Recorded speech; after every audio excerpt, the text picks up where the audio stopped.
if our tempo is slow, or if our body is moving at a slower rate, or if the vice versa, if we know that we need to have this hand path that goes out and then up, it's going to be a little bit quote unquote longer, which is going to need to buy more time for the body to get in position, so it naturally organizes itself slower at a slower tempo. So when you get into this form, again, I don't really, it's tough because I know this might be your natural arm action, but for me, I never want to see anyone go behind in which their starting point was with their hand. So you see where my mouse is, where your hand is right there. I never want to see like an arm go behind that, because again, when we're looking at the goal of a throw, it's to get into our slots with acceleration and consistency. And if we have multiple areas to go with our hand, there's more room for error, right? And not only with that, like I mentioned with the tempo and the acceleration, if we know that we need to have this long oval shaped path, then your body's just going to naturally have to go slower for you to be consistent as you're touching down. Now, what I see is maybe an idea of which you thought about ground force, and being sturdy and stable in that back leg, that you see your body naturally started to tilt and to kind of coil over that back leg. Now, that's not bad by any means, but you see, or at least what I see in this view here, is your force into that lead foot is going to be so much less than what we could potentially have. And you also see that your trunk is kind of still back, right?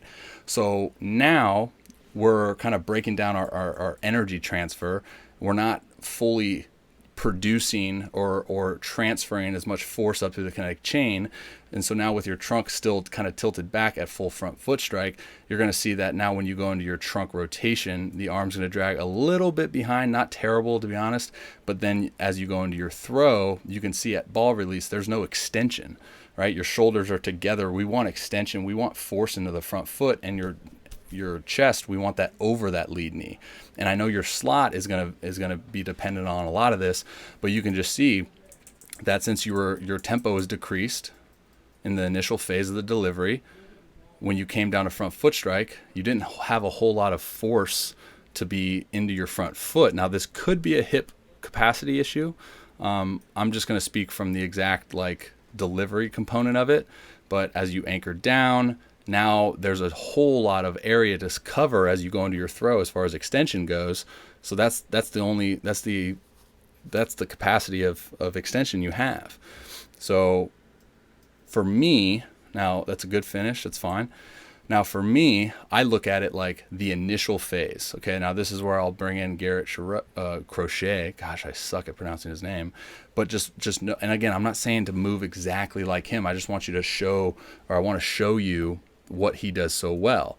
Okay, so he's got a high leg kick, high hands. He actually doesn't increase his forward move all that much, but just notice where his head is. Let me fix this angle. So notice where his head is throughout his entire delivery. Center mass, right? Center. Now, this is where the organization of the body is so fascinating to me, because he has a very simplistic hand path, so he can actually delay his hands from separating, so he can increase his body's acceleration. His hands don't have a lot of checkpoints to get to, right? He goes right into his retraction. Now, as he comes down into anchor point, look at where his body, his force is, right? Like, I know the angle's a little bit different in the video, but he's got tremendous amounts of force into that lead foot. Now he doesn't have a whole lot of space to cover, and he goes into his throw, trunk flexion, right? So the trunk rotation into flexion brings the arm around. That's going to increase his shoulder external rotation or layback or acceleration of his hand. And now look where he's releasing it.